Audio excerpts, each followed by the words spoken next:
शरीयत में खाली तलाक तलाक तलाक नहीं है, उसमें ये भी है कि अगर चोरी करेगा तो उसके हाथ काट दिए जाएंगे, कुछ और कोई गलती करता है उसे पत्थर से मारा जाएगा। क्या ये कानून लागू होते हैं?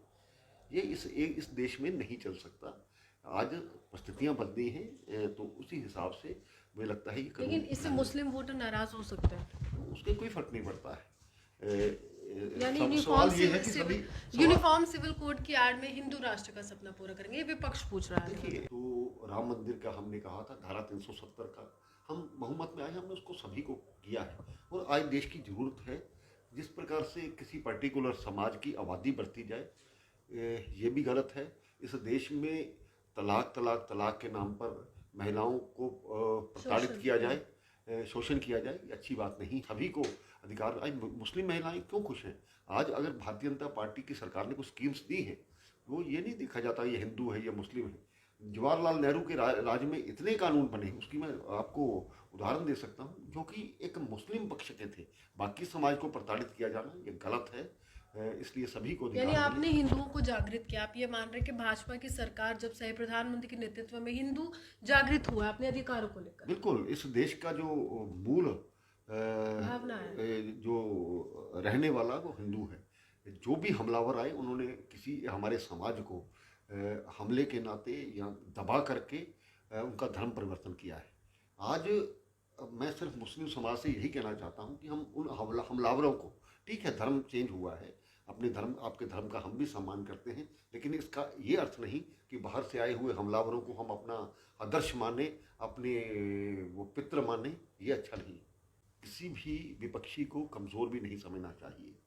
ये अपनी रणनीति तैयार करनी होती है किस प्रकार से, क्योंकि ये लोकतंत्र में ये मुकाबला तो रहता ही हर 5 वर्ष बाद, तो उसी तरह से रणनीति तैयार होती है। हमारे विरोधी कई बार हमारे पर हावी भी हो सकते हैं, तो जिस प्रकार का प्रहार करेगा उससे लेकिन कविंदर जी, इसमें मैं आपको टोकना चाहूंगी। भाजपा कहते हैं हम राष्ट्रनीति करते हैं, राजनीति कम ही करते हैं। बिल्कुल, राजनीति राष्ट्रनीति के साथ राजनीति थोड़ी बहुत करनी पड़ती है। वो धीरे धीरे एक समुद्र में जब नदी मिलती है तो उसको अपना अस्तित्व खत्म करना पड़ता है। तो उसी आधार पर ये दल बढ़ रहा है। ठीक है, किसी वक्त कोई व्यक्ति अगला कौन सा ऐसा राजनेता होगा या राजनीतिक दल होगा आपके मुताबिक, आप कह रहे अस्तित्व खत्म करना पड़ेगा, कौन है निशाने पर? देखिए, साल 2024 की चुनावी बिसात जो है वो बिछ चुकी है, जहां विपक्ष जो है बेंगलुरु में बैठक कर रहा है, तो वहीं एनडीए ने भी अब अपना शक्ति प्रदर्शन करना शुरू कर दिया है। जेपी नड्डा स्पष्ट रूप से कहते हैं कि 30 से ज्यादा राजनीतिक दल जो है वो एनडीए में है और पूरी तरह से प्रधानमंत्री की नीतियों से प्रभावित होकर जन जन तक, जन भावनाओं तक वो प्रचार करेंगे कि किस प्रकार की ये सरकार रही और 9 साल क्यों बेमिसाल रहे।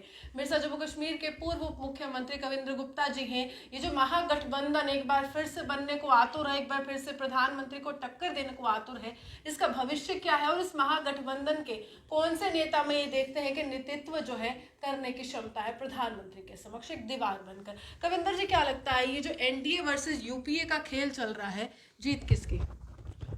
देखिए, भारतीय जनता पार्टी और उसका जो एनडीए है उनके साथ हम अपने कार्यों के आधार पर 2024 के इलेक्शन में जाने वाले हैं। स्वाभाविक बात है कि जिस प्रकार से हर क्षेत्र में, चाहे वो रक्षा का क्षेत्र हो, चाहे वो हेल्थ का क्षेत्र हो, चाहे कूटनीति हो, चाहे ये जो जनता के लिए सहयोग के लिए स्कीम्स बनाई गई हैं, सभी में भारतीय जनता पार्टी की सरकार अव्वल नंबर पर रही है। विश्व में हमारा डंका बजता है। हमारी अर्थनीति, हमारी जीडीपी पहले से ग्रो हुई है। इन सभी विषयों को लेकर के जो हमने जनता के हित में काम किए हैं, लोगों के बीच में जाएंगे। हमें आशा ही नहीं, पूर्ण विश्वास है कि भारतीय जनता पार्टी और उसका जो गठबंधन है वो जीत करके पहले नंबर पर आए। लेकिन यहाँ पर एक सवाल विपक्ष उठाता है कि जब आप एनडीए का गठबंधन बनाते हैं तो वह आपके लिए पवित्र गठबंधन, लेकिन जब कोई और गठबंधन बनाता है तो वो अपवित्र कैसे, वो भ्रष्टाचारियों का गठबंधन कैसे? देखिए, ये जो लोग हमारे विपक्ष में हैं, आप खुद देख सकते हैं कि अलग अलग विषयों को लेकर के इन्होंने देश में किस प्रकार से, कांग्रेस को लीजिए, बाहर जाकर के प्रचार करते हैं, देश विरोधी प्रचार करते हैं। कोई भी हमारा जो देश का एकता और अखंडता है उस पर प्रहार करते हैं। और कुछ कुल मिला के ये जो दल है, ये समझना चाहिए कि आज वो किसी पर्टिकुलर समाज के लिए तुष्टि करने की नीति अपनाते हैं। तो उनको सत्ता में रहने की आदत रही, लेकिन अब उनको लगता है कि भारतीय जनता पार्टी के डर से दोबारा सत्ता में नहीं आ पाएंगे, इस लिए उन्होंने गठबंधन बनाया है। हमारे प्रधानमंत्री जी ने जब सत्ता संभाली थी, एक प्रधान सेवक के रूप में उन्होंने लगातार कार्य किया है और कहा है और सिद्ध करके दिखाया है। इन सभी चीज़ों को अगर हम लें तो हम स्वाभाविक बात है कि भारतीय जनता पार्टी एक डिसिप्लिन पार्टी है। आज तक कोई व्यक्ति हमारे ऊपर उंगली नहीं उठा सका हमारे 9 साल के कार्यकाल में। तो एक सही तरीके से जो सरकार उसी का कि हम धीरे धीरे बढ़ते जा रहे हैं, आगे भी आने वाले समय में हम पहले से बेहतर स्थिति में आएंगे। जो अंतर है जैसा आपने पूछा, वो जनता इसका डिसाइड करेगी और जनता भारतीय जनता पार्टी को पुनः लाएगी। लेकिन पंजाब आपके हाथ से निकल चुका है, कर्नाटका निकल चुका है, वेस्ट बंगाल की बात करें तो ममता बनर्जी काफ़ी लंबे समय से वहाँ पर मुख्यमंत्री, और विभिन्न अगर हम यहाँ पर कहें केसीआर जो है वो भी एक प्रतिद्वंदी माने जा रहे हैं और लगातार जो प्रचार कर रहे हैं, और हाल ही में जो आपका गठबंधन बिहार में था वो भी टूट चुका है। तो ये जो विभिन्न राज्यों का गठबंधन टूटा है या आपके हाथों से सरकारें निकल गई हैं, क्या उसका असर लोकसभा के चुनाव में देखते हैं? देखिए, कोई भी चुनाव आसान नहीं होता और हमेशा से किसी भी विपक्षी को कमज़ोर भी नहीं समझना चाहिए।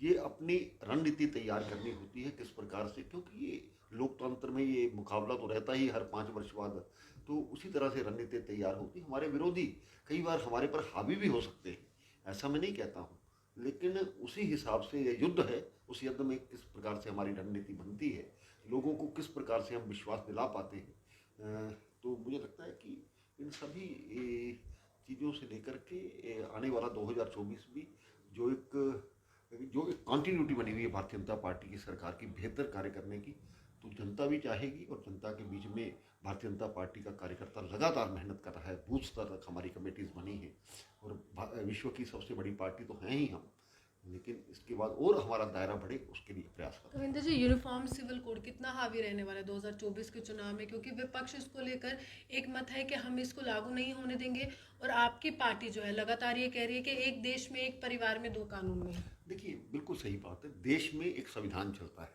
संविधान के दायरे में आने वाले जो सभी बातें हैं उसको लागू किया जाना जरूरी है। जब 1950 में संविधान लागू हुआ था तो समान अधिकार की बात हुई थी, तो उसमें किसी भी पंथ की, किसी भी धर्म की अपनी एक अलग से वो उसका कानून होगा, ऐसा नहीं चल सकता। कुछ विषयों को लेकर के तो स्वाभाविक बात है कि सरकार सोचेगी। हमने जनसंघ के रूप में या भारतीय जनता पार्टी के रूप में जो अपनी बात कही थी, एक तो यूनिफॉर्म समान नागरिक संहिता, यूनिफॉर्म सिविल कोड, हाँ, इसके बारे में हमने कहा था। तो राम मंदिर का हमने कहा था, धारा 370 का हम बहुमत में आए, हमने उसको सभी को किया है। और आज देश की ज़रूरत है, जिस प्रकार से किसी पर्टिकुलर समाज की आबादी बढ़ती जाए, ये भी गलत है। इस देश में तलाक के नाम पर महिलाओं को प्रताड़ित किया जाए, शोषण किया जाए, ये अच्छी बात नहीं है। तो ऐसे ही महिला सशक्तिकरण की जब हम बात करते हैं तो स्वाभाविक बात है कि किसी महिला के साथ बेइंसाफ़ी नहीं होनी चाहिए। और अगर जो लोग शरीयत की बात करते हैं, शरीयत में खाली तलाक नहीं है, उसमें ये भी है कि अगर चोरी करेगा तो उसके हाथ काट दिए जाएंगे, कुछ और कोई गलती करता है उसे पत्थर से मारा जाएगा। क्या ये कानून लागू होते हैं? ये इस देश में नहीं चल सकता।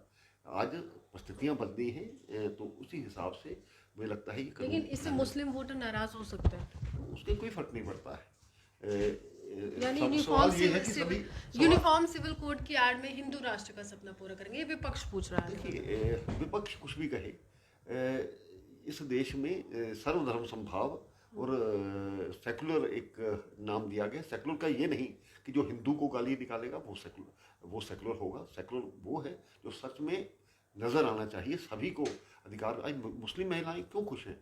आज अगर भारतीय जनता पार्टी की सरकार ने कुछ स्कीम्स दी हैं, वो ये नहीं देखा जाता ये हिंदू है या मुस्लिम है। जवाहरलाल नेहरू के राज में इतने कानून बने, उसकी मैं आपको उदाहरण दे सकता हूँ, जो कि एक मुस्लिम पक्ष के थे।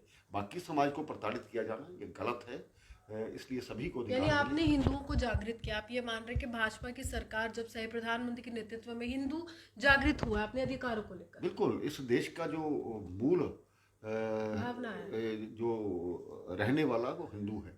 जो भी हमलावर आए उन्होंने किसी हमारे समाज को हमले के नाते या दबा करके उनका धर्म परिवर्तन किया है। आज मैं सिर्फ मुस्लिम समाज से यही कहना चाहता हूँ कि हम उन हमलावरों को, ठीक है धर्म चेंज हुआ है, अपने धर्म आपके धर्म का हम भी सम्मान करते हैं, लेकिन इसका ये अर्थ नहीं कि बाहर से आए हुए हमलावरों को हम अपना आदर्श माने, अपने वो पित्र माने, ये अच्छा नहीं। यानी 2024 की जो लड़ाई है, आप कह रहे हैं कि विपक्ष को भी कम नहीं आंकना चाहिए, वो आंकड़ा जो है उनके पास भी हो सकता है। तो इस समय आपको क्या लगता है विपक्षी नेताओं में सबसे बड़ा नेता कौन जो प्रधानमंत्री को टक्कर देगा? क्योंकि वो तो अभी पूरी तरह से डिसाइड नहीं कर पाए। तो वही तय करेंगे। सभी चाणक्य बैठे हैं और सभी प्रधानमंत्री के कैंडिडेट हैं। आज शाम को क्या निकल करके आता है वो आपको खुद पता लग जाएगा। हर बार कोई आ रहा है, कोई नहीं आ रहा है, इस प्रकार की अटकलें लगाई जाती है। आज भी देखो कौन आता है। शरद पवार कहीं एनडीए में तो शामिल नहीं हो जाएंगे, क्या लगता है? देखिए हमारी नीतियों को लेकर के अगर कोई हमारे साथ आता है तो उसका स्वागत है। कोई अपने एजेंडा लेकर आता है तो उसका हम नहीं कहेंगे। लेकिन भारतीय जनता पार्टी जिन नियमों पर जो सम्मान जो भाव लेकर के हम चलेंगे तो उन दलों का पहले भी स्वागत है। हम शिवसेना के साथ चले, ईमानदारी से चले। उन्होंने ही छोड़ा, उनको जब सत्ता का लालच हुआ, क्योंकि हम बड़ी पार्टी के रूप में करके आए थे। जो अकाली दल का जहाँ तक मामला है, भारतीय जनता पार्टी की तरफ से कोई गलती नहीं हुई। किसान आंदोलन हुआ था ना उस समय, उसके बाद ये विरोध दर्ज करवाया गया था। ठीक है, विरोध दर्ज करवाना एक अलग बात है, लेकिन उस वक्त उनको लगा था कुछ उनकी अपनी महत्वाकांक्षा थी, उनके अपने कोई बिजनेस थे, उन पर असर हो रहा था और इसको देश विरोधी बनाया गया। हालांकि ये किसानों के लिए लाभदायक था।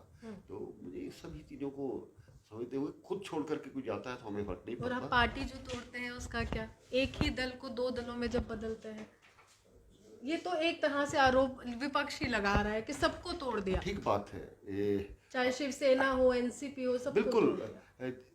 जिस प्रकार ये राजनीति है, जो जिस प्रकार का प्रहार करेगा उससे लेकिन कविंदर जी, इसमें मैं आपको टोकना चाहूंगी। भाजपा कहते हैं हम राष्ट्रनीति करते हैं, राजनीति कम ही करते हैं। बिल्कुल, राजनीति राष्ट्रनीति के साथ राजनीति थोड़ी बहुत करनी पड़ती है। कारण ये कि कोई हमें अगर नीचा दिखाना चाहता है, हमारे सब विषयों को जो चीज़ें तय हुई थी उस पर उन्होंने प्रहार करने की कोशिश की, तो उसके लिए ज़रूरी है कि उसी तरह से जवाब दिया जाए। तो अगर कोई हमारी विचारधारा समझ करके उसके साथ चलने को तैयार है तो उनका स्वागत है। ये आज से नहीं, पहले से चलता है। देखिए, भाजपा किसी वक्त 1984 में 2 सीटों वाली पार्टी थी। आज अगर हम 300 तक पहुंचे, परिवार बड़ा किया है हमने, लेकिन वो धीरे धीरे एक समुद्र में जब नदी मिलती है तो उसको अपना अस्तित्व खत्म करना पड़ता है। तो उसी आधार पर ये दल बढ़ रहा है। ठीक है, किसी वक्त कोई व्यक्ति अगला कौन सा ऐसा राजनेता होगा या राजनीतिक दल होगा आपके मुताबिक, आप कह रहे अस्तित्व खत्म करना पड़ेगा, कौन है निशाने पर? देखिए, ऐसा नहीं है। बहुत से दलों ने अपने आप को पहले भी मर्ज किया है। कुछ ऐसे छोटे दल भी हैं जिनका अपने अपने प्रदेशों में एक महत्व है।